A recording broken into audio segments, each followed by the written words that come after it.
الحمد لله رب العالمين والعاقبة للمتقين والصلاة والسلام على من كان نبيا وآدم بين الماء والطين وعلى آله وصحبه أجمعين. أما بعد، أعوذ بالله من الشيطان الرجيم. بسم الله الرحمن الرحيم. قد جاءكم من الله نور وكتاب مبين. آمنت بالله صدق الله المولانا العظيم وبلغنا رسوله النبي الأمين المتين الكريم ونحن على ذلك لمن الشاكرين والشاكرين والحمد لله رب العالمين. آئیے بارگاہ رسالت موت صلی اللہ علیہ وسلم پہ درود پاک کی ڈالی محبت کی تھالی میں پیش کریں. اللہم صلی علی سیدنا شفیعنا حبیبنا مولانا محمد وعلى آلہ علیہ وبارک وسلم. صلاۃ و سلام علیک یا رسول اللہ صلی اللہ تعالی علیہ وسلم. وہ جو نہ تھے تو کچھ نہ تھا، وہ جو نہ ہوں تو کچھ نہ ہوں، جان ہے وہ جہان کی، جان ہے وہ جہان. عرش کی عقل دنگ میں ہے، عرش کی بھی عقل ہے وہ بھی دنگ ہے. عرش کی عقل دنگ ہے، چرخ میں آسمان ہے، جانے مراد اب کدھر. جب میرے آقا سدرۃ المنتہا سے جب گزرنے لگے، حضرت جبریل علیہ السلام نے ارشاد فرمایا یا رسول اللہ اگر یک سرے موے بردر پرم فروغ تجلی بسوزت پرم، یا رسول اللہ اگر میں ایک بال برابر بھی آگے بڑھوں تو تجلی الہی سے میرے سارے پر جل جائیں گے. لیکن وہاں پر میرے آقا صلی اللہ علیہ وسلم سدرۃ المنتہا سے آگے بڑھ گئے. جبریل علیہ السلام سے پوچھا گیا میرے آقا گئے کدھر؟ سدرۃ المنتہا سے گئے کدھر؟ حضرت جبریل علیہ السلام نے ارشاد فرمایا وہ مکی تھے لامکان کی طرف گئے. وہ مکی تھے لامکان کی طرف گئے. کس طرف گئے؟ جہاں پر طرف بھی گم ہے، کیونکہ رب کے قریب ہوئے اور رب تبارک و تعالی مکان سے پاک ہے، طرف سے پاک ہے، ادھر سے پاک ادھر سے پاک. رب تبارک و تعالی کے قریب ہوئے، بس اتنے ہی ہے. عرش کی عقل دنگ ہے، چرخ پہ آسمان ہے، جانے مراد اب کدھر ہے تیرا مکان ہے. عرش پہ تازہ چھیڑ چھاڑ، فرش پہ طرفہ دھوم دھام، کان جدھر لگائیے تیرے ہی داستان ہے. تیرے ہی داستان ہے یا رسول اللہ صلی اللہ علیہ وسلم. آسمان والے تیرا چرچا کر رہے ہیں، زمین والے تیرا چرچا کر رہے ہیں. پہاڑوں پر سے اگر گزر جائے تو تیرا ہی چرچا ہو رہا ہے، اور جنت میں تیرا چرچا ہے اور زمین میں تیرا چرچا ہے. سمندر کی مچھلیاں تیرا ہی ذکر کرتی ہوئی نظر آتی ہے. زمین پر رینگنے والے جانور یہ بھی تمہارا ذکر کرتے ہوئے نظر آتے ہیں. یہ شجر و حجر تمہارا ذکر کرتے ہوئے نظر آتے ہیں. حتیٰ کہ پتھر کو بھی اگر تو ٹکڑے میں بدل دو تب بھی میرے نبی کا نور چمکتا ہوا نظر آتا ہے. لوہے کو بھی اگر زمین پہ اگر پتھر سے اگر مارو تو بھی میرے نبی کا نور چمکتا ہوا نظر آتا ہے. ایک درخت کو بھی کاٹنے جاؤ تو بھی میرے نبی کا نور چمکتا ہوا نظر آتا ہے. اعلیٰ حضرت فرماتے ہیں یا رسول اللہ عرش پہ تازہ چھیڑ چھاڑ، فرش پہ طرفہ دھوم دھام، کان جدھر لگائیے تیرے ہی داستان ہے. کان جدھر لگائیے تیرے ہی داستان ہے.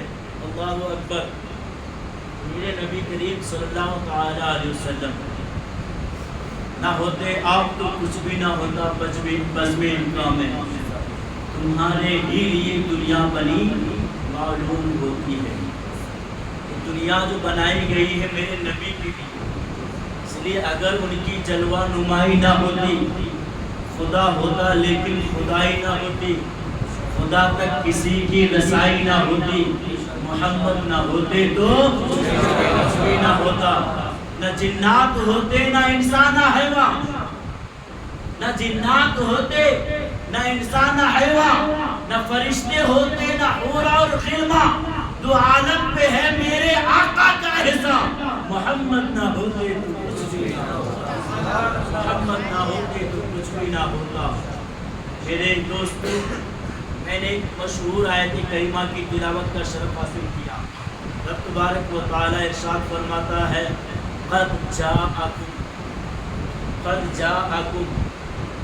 یہاں پر ایک بات یاد رکھیے، میں نے اور ایک بار بھی کہا تھا، جب کسی چیز کو اگر ظاہر کرنا مقصد ہے تو رب تبارک و تعالیٰ نے جب ہم جیسے لوگوں کو پیدا فرمایا تو خلق الانسان من صلصال کالفخار، خلقہ کا لفظ فرمایا، خلقہ یعنی میں نے پیدا کیا، لیکن جب بات آئی نبی آمنہ کے لال کی، میرے نبی کریم صلی اللہ علیہ وسلم کو دنیا میں بھیجنے کی، تو کہیں پہ فرمایا جاءکم قد جاءکم من اللہ نور و کتاب مبین، کہیں فرمایا وما ارسلناک الا رحمتا للعالمین، کہیں پہ فرمایا یبعث یعنی وہ بھیجا گیا۔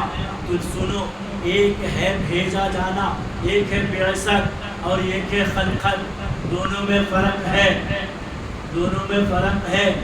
بعثت کے لیے پہلے ہونا، موجود ہونا ضروری ہے۔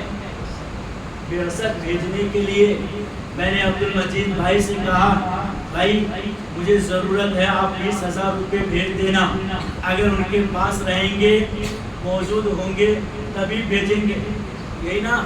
اگر ان کے پاس نہیں ہے تو کہیں گے مولانا معاف کیجیے گا میرے پاس نہیں ہے، یہی بات ہے نا؟ ہے موجود تو بھیجیں گے، اگر موجود نہیں ہے تو پھر انکار کر جائیں گے۔ تو سنو، رب تبارک و تعالیٰ نے اپنے حبیب صلی اللہ علیہ وسلم کا تذکرہ جب فرمایا قد جاءکم من اللہ، تحقیق کہ تمہارے پاس آ گیا اللہ کی جانب سے ایک نور اور روشن کتاب، پتا چلا رب تبارک و تعالیٰ نے جو بھیجا اور رب تبارک و تعالیٰ کے پاس جو آیا، رب تبارک و تعالیٰ کے پاس سے جو آیا وہ سب سے پہلے بنایا گیا تھا۔ اس لیے تو آقا فرماتے ہیں کنت نبیّا وآدم بین الماء والطین، یعنی میں اس وقت پیدا ہو چکا تھا، اس وقت بھی نبی تھا جبکہ آدم علیہ السلام ابھی دنیا میں تشریف نہ لائے۔ یعنی میرے آقا علیہ السلام خلقت میں پہلے، بعثت میں بعد، خلقت میں پہلے۔ اب اگر کوئی یہ اعتراض نہ کرے کہ جب نبی پیدا نہیں ہوئے تو تم پھر ولادت کیوں مناتے ہو، یہی نا؟ یہی اعتراض کریں گے نا؟ ولادت اسی منائی جاتی ہے، یعنی برتھ ڈے اس کا منایا جاتا ہے جو آئے، جو پیدا ہو۔ تم ایک طرف کہتے ہو کہ تمہارے نبی پیدا نہیں ہوئے، ایک طرف کہتے ہو، ایک طرف تم جو ہے میلاد مناتے ہو یعنی تاریخ ولادت مناتے ہو، تو اس کا جواب یہ ہے میرے نبی کی خلقت پہلے ہوئی تھی، بعثت بعد میں ہوئی، یعنی خلقت پہلے، میرے نبی کو اس وقت بنایا جبکہ حضرت آدم علیہ السلام بنے بھی نہ تھے۔ لوح و کرسی اور عرش سے پہلے رب تبارک و تعالیٰ نے اپنے حبیب کے نور کو پیدا فرمایا۔ اور حدیث پاک کرتے ہیں ان جابر رضی اللہ تعالی عنہ، یعنی حضرت جابر رضی اللہ تعالی عنہ سے مروی ہے، حضرت جابر رضی اللہ تعالی عنہ نے ایک مرتبہ پیارے آقا علیہ السلام سے عرض کیا یا رسول اللہ، سب سے پہلے اللہ تبارک و تعالیٰ نے کس چیز کو پیدا فرمایا؟ کیونکہ حضرت جابر یعنی صحابیوں کا عقیدہ تھا کہ میرے نبی کو جب سے دنیا بنی ہے اور جب سے رہے گی، جب تک قائم رہے گی، جنتی جنت میں چل جائیں گے، دوزخی دوزخ میں چل جائیں گے، اس سے پہلے کیا واقع ہوا ساری چیزوں کی خبر ہے۔ اس لیے تو حضرت جابر فرماتے ہیں یا رسول اللہ آپ خبر دیں گے کہ سب سے پہلے اللہ تبارک و تعالیٰ نے کس چیز کو پیدا فرمایا؟ آقا علیہ السلام نے ارشاد فرمایا اول ما خلق اللہ نور من نوری، یعنی سب سے پہلے جس چیز کو رب تبارک و تعالیٰ نے پیدا فرمایا وہ میرا نور تھا جس کو اپنے نور سے پیدا کیا۔ وہ کل خلائق من نوری، اور تمام مخلوقات کو میرے نور سے پیدا فرمایا گیا۔ ایک روایت میں یہ ہے میرے نور کو 4 حصوں میں بانٹا گیا۔ ایک سے لوح کو بنایا گیا، ایک سے قلم کو بنایا گیا، پھر کرسی کو بنایا گیا، پھر جنت و دوزخ کو بنایا گیا، پھر اس طرح سے اور کئی حصے بنائے گئے۔ کسی سے آسمان کو بنایا گیا، کسی سے زمین کو بنایا گیا، پھر اسے کئی حصے تقسیم کیے گئے۔ پھر زمین میں یہ جو شجر حجر ہیں، یہ ساری چیزیں جو بنائی گئی، اس نبی کے نور کا تڑکا ملتا رہا۔ یعنی آسمان میں نبی کے نور کا تڑکا ہے، زمین میں میرے نبی کا نور کا سایہ ہے، پانی پر میرے نبی کے نور کا سایہ ہے، آسمان پر میرے نبی کے نور کا سایہ ہے، چاند اور تاروں پر میرے نبی کا نور کا سایہ ہے، میرے نبی کے نور کا سایہ ہے، زمین پر میرے نبی کے نور کا سایہ ہے، تمام چیزوں میں میرے نبی کا نور ہے۔ اسی لیے تو اعلیٰ حضرت فرماتے ہیں یا رسول اللہ، صبح طیبہ میں ہوئی بڑھتا ہے بالا نور کا، صدقہ لینے نور کا، آیا ہے تارا نور کا، بے گدا تو بادشاہ بردے پیالہ نور کا، نور دین دونا تیرا بیٹا صدقہ نور کا، تیری نسل پاک میں ہے بچہ بچہ نور کا، تو ہے آئینے نور تیرا صدقہ۔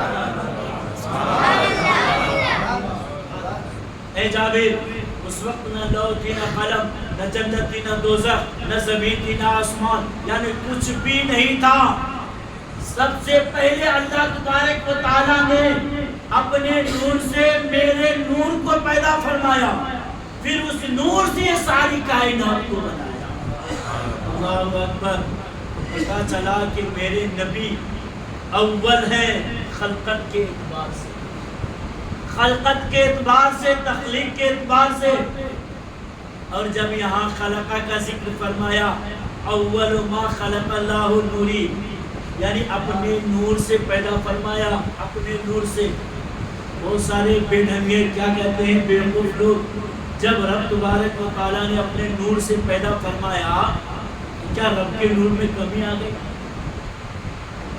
ان لوگوں کو دیکھنا چاہیے عقل کیسی ماری جاتی ہے۔ جب رب کے نور سے پیدا کیا گیا، بنایا گیا، تو بنانے والا رب تبارک و تعالیٰ، بننے والے میرے مصطفیٰ اپنے نور سے بنایا میرے نبی کو اپنے نور سے پیدا فرمایا۔ تو پیدا فرمایا اس کا مطلب یہ کہ میرے نبی خدا تو نہیں ہو سکتے، کیونکہ پیدا کیا گیا ہے، اور جو مخلوق ہو وہ خدا نہیں ہو سکتے۔ لیکن یاد رکھو، میرے نبی خدا تو نہیں ہے، لیکن خدا سے کبھی جدا بھی نہیں ہے۔ میرے نبی خدا تو نہیں ہے، مگر خدا سے جدا بھی نہیں ہے۔ رب نے اپنے نور سے میرے نبی کے نور کو پیدا فرمایا۔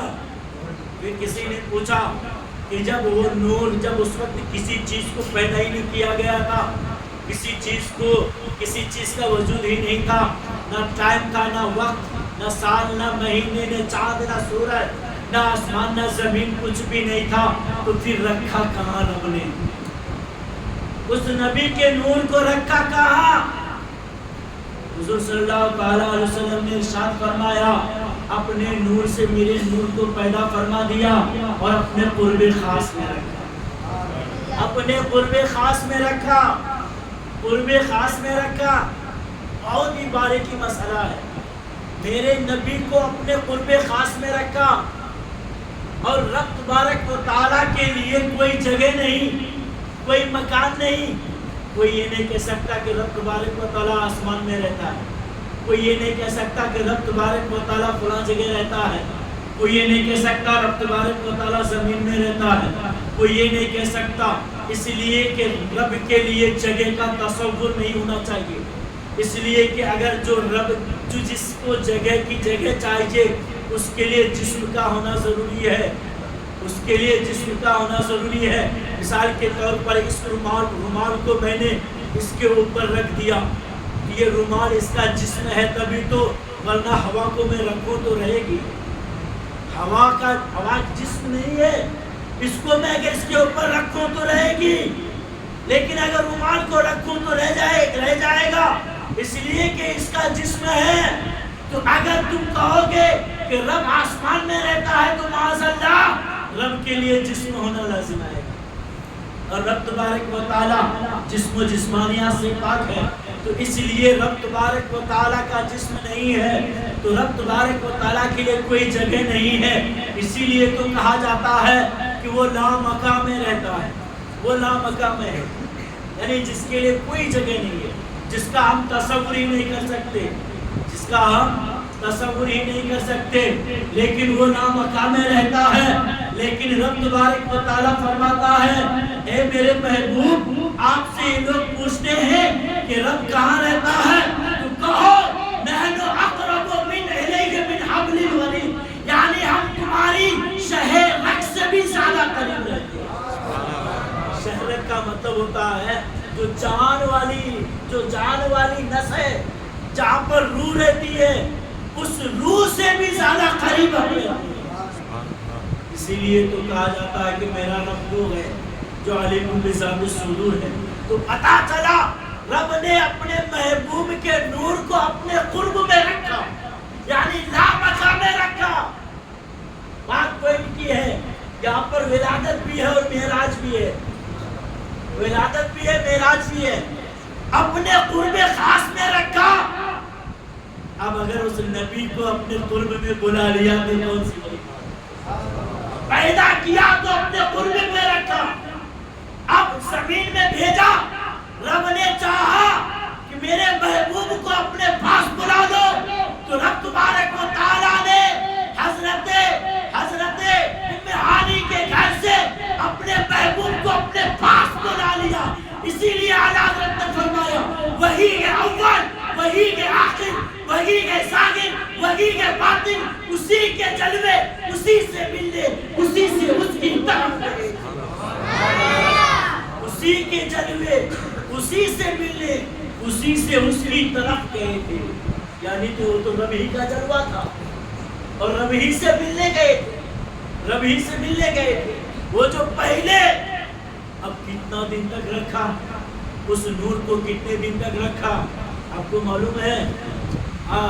آئیے حضرت جبریل علیہ السلام کی بارگاہ میں آقا دو جہاں صلی اللہ تعالیٰ علیہ وسلم نے حضرت جبریل علیہ السلام سے ایک مرتبہ پوچھا اے جبریل تیری رسائی تو بہت ہے، تو نے حضرت آدم علیہ السلام سے بھی ملاقات کی ہے، تو نے حضرت شیس علیہ السلام سے بھی ملاقات کی ہے، تو نے حضرت نوح علیہ السلام سے بھی ملاقات کی ہے، حضرت ابراہیم علیہ السلام تک خدا کا پیغام آپ پہنچاتے تھے، حضرت اسماعیل علیہ السلام تک خدا کا پیغام آپ پہنچاتے تھے، گویا کہ حضرت موسیٰ علیہ السلام تک خدا کا پیغام آپ لے کر کے آتے تھے، خدا کی طرف سے وحی آپ لے کر کے آتے تھے، یعنی سارے نبیوں کی بارگاہ میں گئے، بتاؤ تمہاری عمر کتنی ہوگی، تمہاری عمر کتنی ہوگی؟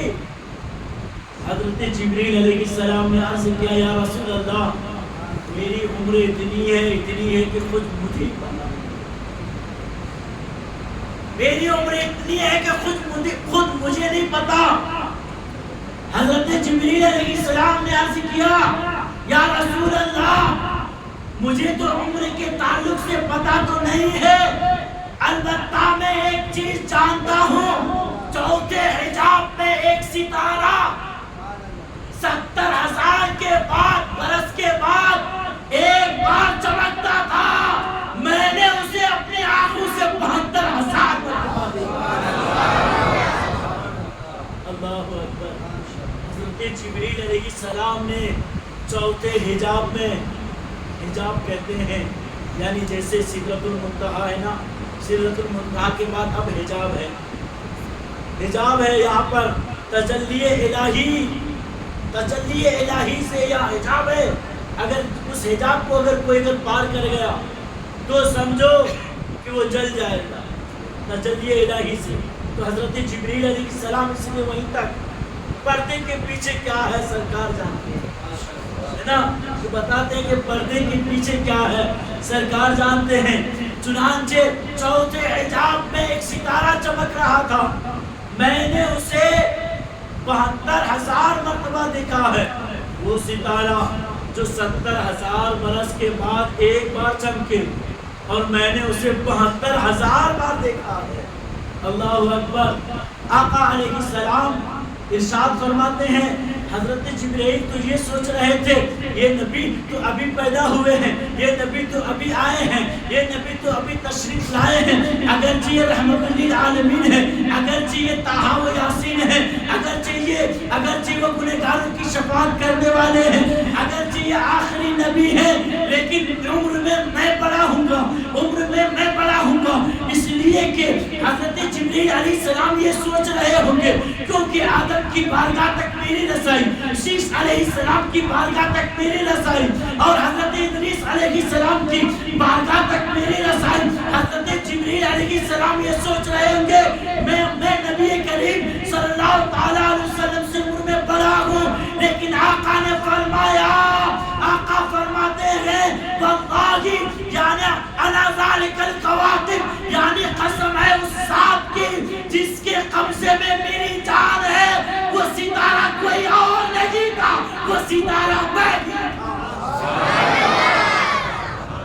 انا ذالک الکواکب۔ اے جبرائیل، تم نے جس ستارے کو 70,000 برس کے بعد ایک بار چمکتے دیکھا، وہ ستارہ کوئی اور نہیں تھا، بلکہ وہ 14 حجاب میں رب نے جس نور کو پیدا فرمایا وہ میرا ہی نور تھا، وہ میرا ہی نور تھا۔ اس لیے اعلیٰ حضرت نے فرمایا وہی ہے اول، وہی ہے آخر، وہی ہے ظاہر، وہی ہے باطن، اسی کے جلوے، اسی سے ملنے، اسی سے اس کی طرف گئے تھے۔ لیکن جب میرے نبی جب پہلے پیدا ہو گئے تو پھر بعد میں آئے گی، بعد میں کیوں بھیجا گئے؟ یاد رکھو، پہلے آنے والا آ جاتا ہے، اگر بعد والے میں اگر وہ ساری کمالیت اگر موجود ہو تو پھر ان لوگوں کی ضرورت نہیں پڑتی ہے، کسی کی ضرورت نہیں پڑتی ہے۔